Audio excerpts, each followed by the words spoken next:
The call came at 11:47 on a Tuesday night, and I almost didn't pick up. I was still in my scrubs, standing at the kitchen counter, eating leftover butter chicken straight from the container, too tired to bother with a plate. My phone buzzed across the counter and I saw his name, and my stomach dropped the way it always did. Not from love, not anymore. From something closer to dread. I didn't answer. I put the container in the fridge, turned off the kitchen light, and told myself it was fine. He'd stop. People stopped eventually. That was 6 weeks before everything fell apart. My name is Tessa, and I want to be honest with you about something before I tell you what happened. I'm not the kind of person things happen to. I'm the kind of person who shows up early, who double-checks her charting, who brings a spare umbrella to work because she checked the weather app the night before.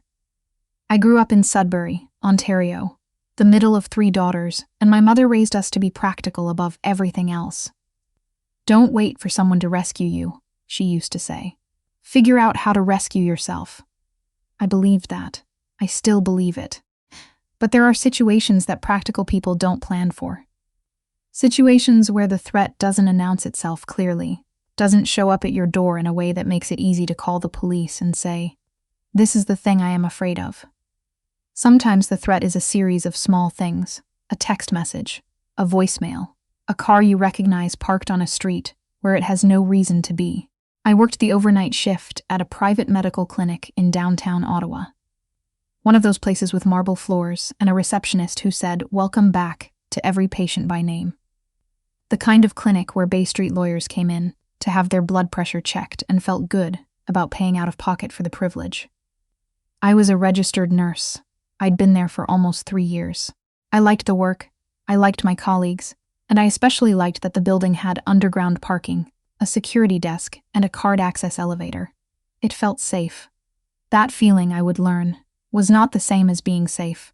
His name was Callum, not one I'd chosen, one I'd fallen into the way you fall into a lot of things at 26. He was charming in the beginning. They always are, right? I know how that sounds. I know every woman who has ever been in a situation like mine has said exactly that, and I used to roll my eyes at it too, which is its own kind of embarrassing.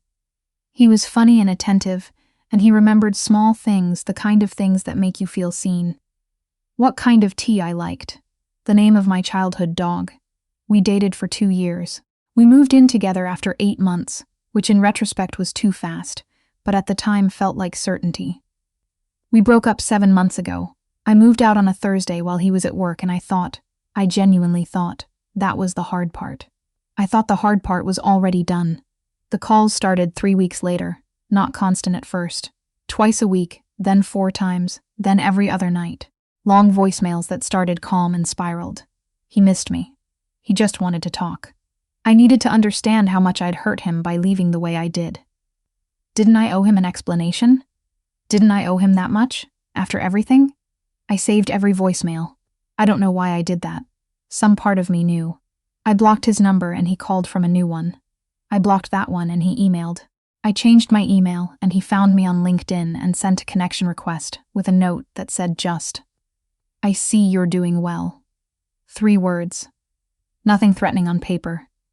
And yet, I mentioned it to my manager, a practical woman named Sandra, who had been in healthcare for 20 years and had seen everything. She listened carefully, and then she said she could flag the situation with building security. I said yes, and I felt relieved for about 48 hours. That was before the Tuesday he showed up. I remember the specific details of that evening the way you remember things that frighten you. Not as a blur, but as a series of very sharp, very still images. I was finishing my last rounds at 9:15. The clinic closed to patients at 8, but there was always charting to finish, supply checks, the particular kind of administrative cleanup that never made it into any job description. My colleague Britt had left at 9. The receptionist was gone. There was a janitor on the 3rd floor and a security guard named Harold at the front desk, and that was it. I came out of the supply room with a clipboard, and he was standing in the hallway. For a moment, I genuinely thought I was seeing things. My brain actually offered me that explanation first, that it wasn't real, that I was more tired than I realized. Then he said my name and I understood that it was real, and my body understood a second before my mind did, because my hands went cold and my chest tightened and I took one step backward before I could think. "I just need 5 minutes," he said. "That's all. 5 minutes and then I'll leave you alone." He didn't look angry. That was the part that scared me most. He looked calm. He looked reasonable. He was wearing the gray jacket I'd helped him pick out at the Rideau Center, and his hair was neat, and if you'd seen him from a distance, you would have thought he was a normal person having a normal conversation. I said his name. I said, "You need to leave. You can't be here." He took a step toward me. What happened next was fast and slow at the same time, the way people describe car accidents. He reached out and grabbed my arm above the elbow. Not hard enough to leave a mark, I thought, just hard enough to stop me from walking away. And he said something about how I wasn't listening. I never listened. I always ran away from things that were hard. I said let go. He didn't let go. And then a door opened at the end of the hallway, and a man I had never seen before walked through it, and everything changed. I should explain how he got into the building, because I know that's what you're thinking. The clinic shared the building with several other businesses, including a private wealth management firm on the 4th floor called Harlow Capital. The firm had late hours. Their clients were people who preferred discretion over convenience, and they had their own access credentials for the building's after-hours system. The man who walked through that door had a meeting that evening with the firm's senior partner. He had every right to be in that building. His name was Rowan. I didn't know that yet. At that moment, he was just a stranger, tall, in a charcoal suit that probably cost more than my monthly rent, with the particular kind of stillness that some people carry in their bodies the way others carry tension. He stopped when he saw us. He looked at Callum's hand on my arm. He looked at my face. He said, very quietly, "Is there a problem here?" Callum dropped my arm. He did it immediately, reflexively, the way you drop something hot. And then he straightened up and said, "This is a private conversation," in the voice he used when he wanted to sound reasonable. The man looked at him for a moment. Then he looked at me. "Do you want me to call security?" "Yes," I said.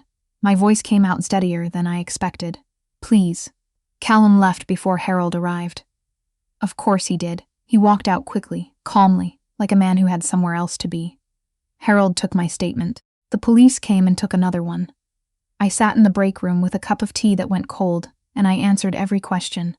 And I did not cry until I was in my car, in the parking garage with the doors locked. I didn't see the man in the charcoal suit again that night. I assumed that was the end of it. It wasn't the end of it. I filed a police report that week. I looked into a restraining order, and I want to address something directly here, because I know what some of you might be thinking. Why didn't she do this sooner? I can tell you why. Because the process is not as simple as people assume. Because in Ontario, a peace bond requires you to demonstrate that you have reasonable grounds to fear for your safety. And for weeks, what I had were voicemails and emails and a car I thought I recognized. Nothing that would convince a judge. Nothing I could point to and say, "This is evidence. This is the thing." After he grabbed me in the hallway, I had evidence. I had a police report and a witness statement and Harold's security footage from the hallway camera. I filed immediately. And I want to be clear, I felt better after I filed. I felt like I'd done the right thing, the practical thing, the thing my mother would have approved of. But I also knew, in the part of me that had saved all those voicemails, that a piece of paper didn't make me invulnerable. The clinic's management offered me a temporary schedule change. Earlier shifts, more daytime hours, different entry and exit points. Sandra arranged for Harold or one of the other security staff to walk me to my car. I accepted all of it. I'm not too proud to accept help when help is what the situation requires. What I didn't expect was the help that arrived from a direction I hadn't anticipated. It was a Friday, 10 days after the incident. I was in the lobby at the end of my shift waiting for Harold when the elevator opened and Rowan stepped out. He saw me before I saw him. By the time I looked up, he was already walking toward me, and I noticed things about him that I hadn't had the presence of mind to notice before. The way he moved with a kind of deliberate economy, like someone who had learned very early that most motion is wasted. The way his eyes took in the lobby in a single sweep before settling on me. The fact that he looked tired in a way he was working hard not to show. he said. "I was hoping I'd see you." I said, "I don't know your name." "Rowan," he said. "Rowan Ashford." I told him mine. He said he knew. He'd asked Sandra for it after filing his witness statement with the building management. He said he'd been thinking about what happened, and he wanted to know how I was doing. I told him I was fine. It's what I always say. It's what I say before I've decided whether I trust someone enough to say anything else. He didn't push it. He just nodded. And then he said, "There's a coffee place on Elgin that's open late. If you wanted, you don't have to." I almost said no. I want to be honest about that. I almost said no because I was tired and because accepting anything from a stranger felt like a complication I didn't have the energy for. But Harold wasn't there yet, and Rowan was, and something about the way he'd said "you don't have to." Like he genuinely meant it, like it cost him nothing if I declined. Made me say yes. We walked to the coffee place on Elgin. It was raining, the particular fine Ottawa rain that can't make up its mind, and we shared a table by the window and I drank a London fog, and he drank black coffee, and we talked for almost 2 hours. He was careful with his words. That was the first thing I noticed. He didn't fill silences the way some people do, anxiously, like quiet is something to be fixed. He asked questions and then actually listened to the answers, and when I talked about what had been happening with Callum, he didn't say "that's terrible" or "you poor thing" or any of the things that are meant to comfort but somehow don't. He said, "What do you need?" I didn't have an answer. I told him that. "That's okay," he said. "You don't have to know yet." I learned things about him over the next few weeks, not all at once but in pieces, the way you learn things about people who are careful with themselves. He ran Harlow Capital. He wasn't just a client, he was the founder, a fact he'd mentioned in passing so understated that I almost missed it. The firm managed assets for some of the wealthiest families in the country, the kind of wealth that doesn't announce itself at parties. He'd built it from a small consulting practice he started in his late 20s, and he was 38 now, and there were things in his past that he'd alluded to. A difficult dissolution of an early business partnership. A period of his life in Vancouver that he described only as complicated, that I understood were there but didn't press on. He had a reputation, Sandra told me later, once she realized we'd been talking. She said it carefully, in the way people share information they're not sure they should share. He was known for being very good at protecting things. People, assets, interests. Known for having a long memory and a quiet way of dealing with problems that didn't go through official channels. She said it like a warning. I filed it away. What I knew directly was this. He called when he said he would. He showed up when he said he would. He never promised anything he didn't deliver. And he never made me feel like I owed him anything for what he'd done in that hallway. He also, I eventually understood, had been quietly ensuring that I was safe in ways I hadn't asked for and couldn't entirely object to. The security at my building improved in ways I couldn't fully account for. The timeline on my restraining order moved faster than the police had initially suggested it might. I don't know everything he did. I didn't ask. I want to be clear. I know what this sounds like. I know the version of this story where the woman accepts help from a powerful man and stops thinking for herself, and that's presented as romantic. That's not what happened. I kept filing my own paperwork. I kept showing up at the courthouse myself. I kept doing every practical thing I could think of to protect myself. Because that's who I am, and I'm not apologizing for it. But I also stopped pretending that doing it alone was the only acceptable option. Those are different things. The Thursday that everything came to a head, I almost didn't go into work. Not because I was afraid. Or not only because I was afraid. It was -12 with the wind chill. And I was tired, and I had the particular bone-deep exhaustion that comes from weeks of hypervigilance. I made coffee, and I stood at my apartment window, looking at the frozen street below, and I thought about calling Sandra and taking a personal day. I didn't. I'm a nurse. Personal days are for when you're actually sick. I went in. I parked in the underground garage. I took the elevator to the 3rd floor, and I put my bag in my locker, and I put on my badge and I told myself it was going to be a normal day. It wasn't a normal day. He was waiting in the underground garage when I came back down at the end of my shift. Not in the hallway this time, not where the cameras were. The garage had cameras too, but he'd found a spot just outside the clearest angle. I don't know how long he'd been there. He'd been watching this place, I realized. He'd been studying it. He stepped out from between two vehicles and said, "I just want to talk." I had my phone in my hand. I said, "I have a restraining order." "I know," he said. "I just need you to listen to me." He wasn't angry. He was the same as he'd been in the hallway. Calm, reasonable, the flat affect of someone who had decided that his own feelings were the most important thing in the room. He said I'd made him look bad. He said I'd gone to the police over nothing, over a misunderstanding, and now there was a record, and I needed to understand what I'd done to him. I pressed call before I'd consciously decided to. The phone was ringing before he'd finished his sentence. I backed up toward the elevator bank and I said, loudly, clearly, "I am calling 911. Do not come any closer. I don't know where Rowan came from. I didn't see him arrive."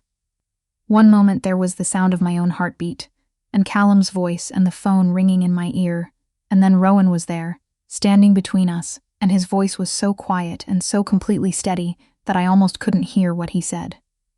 But Callum could hear it. Whatever Rowan said, it was short.